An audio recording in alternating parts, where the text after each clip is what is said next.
Oh, hey Ron, how's it going? Just thought I'd give you a little tour of my keyboard studio here. Anyways, I was just thinking about um, back in the day when, you know, I was the young guy that would hang out at, Free Flight skate shop, and you guys were the bit older guys, like you and Grant Beattie and Al and Warren Zeeper and Kelly Ross and Kenny Chinn. You guys were kind of like, back then. You guys were the kind of the older guys. I was like, oh, okay, I'm scared of you guys. It was kind of like, even though it was like I was just a year or two younger, it was still like, okay, you guys are the older guys. And, I used to go to before the high roller, I used to go to some of the contests around, I think, the Rundle Park one and some of the other ones. And I'd see you guys riding there and you were so advanced. Like I remember you there. I was thinking, wow, wow, these guys are so good. It's like, I'm just learning this stuff, like how to do these multiple 360s and, all this crazy stuff that you guys were doing. And anyways, yeah, it was interesting because, and then when the high roll opened, you guys were so much more advanced. Like all of a sudden you were doing this stuff. You were going up the big, whatever, 10-foot wall or whatever that thing was. And you were going right up to the top, and it was blowing my mind. I was just like, wow, like, where are you guys from? Are you guys from like California? Like, do you guys go to California and like, skate there all winter, or what's going on? Like, how did you guys get so good? Like, I still don't know how. This was, some of the stuff that I'd see in, Skateboarder magazine. And all of a sudden it was like high roll opens and you guys are doing this stuff. It's like you guys were like the Dogtown guys of Edmonton. It was like, it's like the Tony Alva, Stacy Peralta, Shugo Kubo.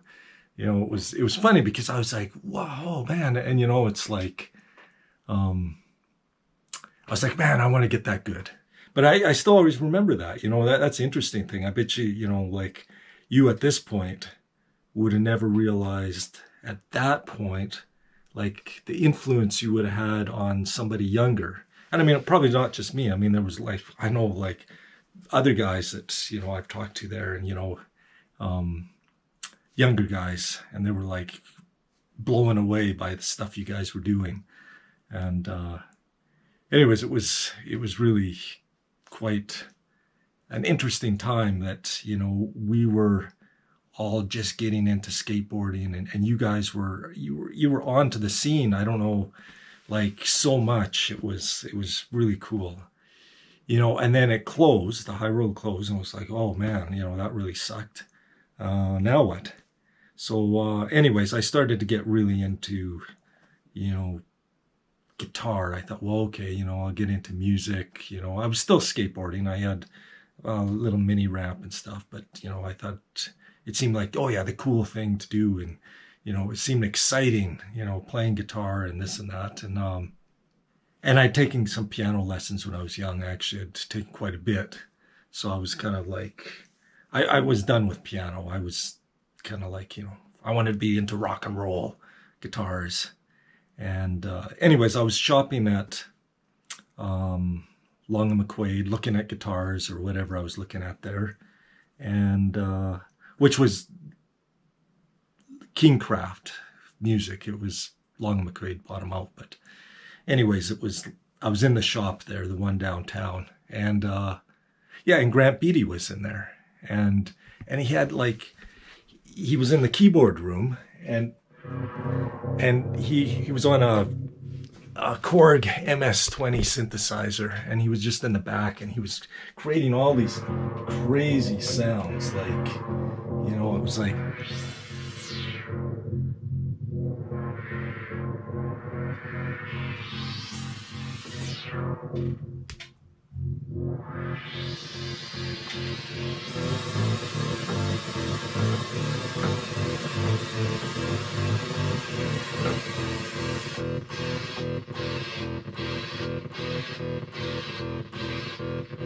Anyways, but I remember it was on, he was creating all these weird sound effects, and I was just in the room and I was like, whoa, I was like, what is that thing? It was just like, brrr, all this sound, and I was like, Grant Beattie. I was like, what the heck? You know, but he was a bit older, so I was like, you know, kind of nervous, you know, like all you guys were kind of like older. I was kind of nervous of you. But Grant Beattie I had met before, and he was, he's always pretty serious. He would be always like, you know, he was kind of a more a nice guy, but pretty serious. He'd be like, he'd always talk like, oh yeah, if you want to like go up the ramp, you know, and you got to get more speed, and you got to kick turn and then spin your board or something. I don't know. Anyways, but here he was in the music room, and he was on this keyboard, and it was just like, wow. I was like, it was just like, this sound was like, it was amazing. So anyways, I was like, wow. I was like, that's that skateboarder dude. I was like, okay. And he was like, oh, hey, I know you.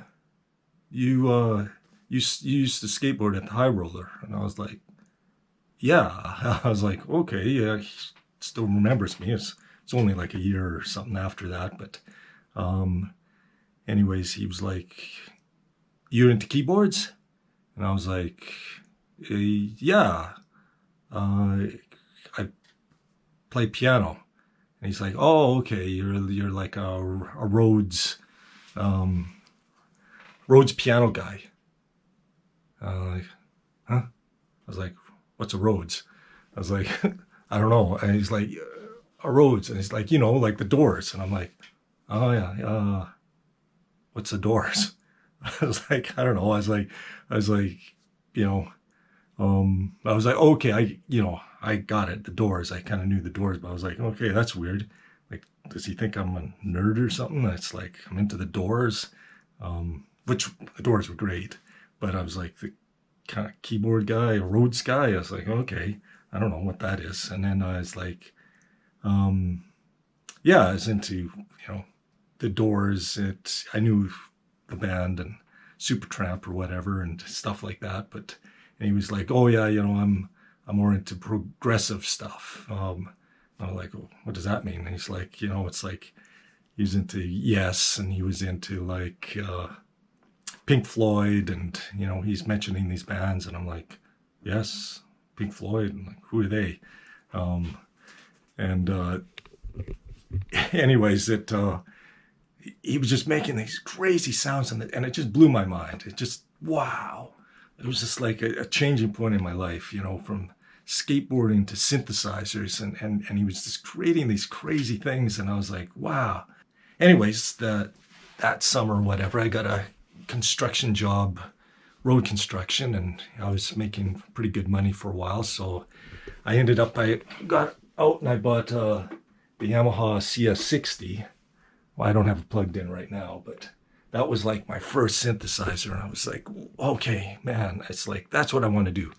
I'm going to be, you know, I'm going to get totally into synthesizers, you know, grab Beattie's into it. It's like, you know, it's like so cool. Anyways, going back to, you know, how, you know, like I was saying, how you guys influenced me into skateboarding, like, just like I say, it was so crazy. Like you guys were like the Dogtown boys of Edmonton. Just crazy guys, and you're doing all this crazy stuff. And then, you know, Grant Beattie was into like synthesizers, creating crazy music. And, you know, and then after all these years, you know, like, I kind of lost track of you. Like after, I remember riding with you at Lake Eden and stuff, and I wasn't sure, but, you know, I probably assumed that you got into guitar music and you got into music. So it's kind of cool now, after all these years, like hooking up with you again, and then finding out that like you're so into music, and like recording studio, and you got like all these things you've done, reel to reel tapes. And, it's like, I was like, wow. I was like, oh, okay. Like, you didn't just go on to, be an accountant or something. It's interesting now after all these years meeting up with you and finding out that, wow, you're still into all this. It's like, it's cool. It's like, I'm pretty stoked on it.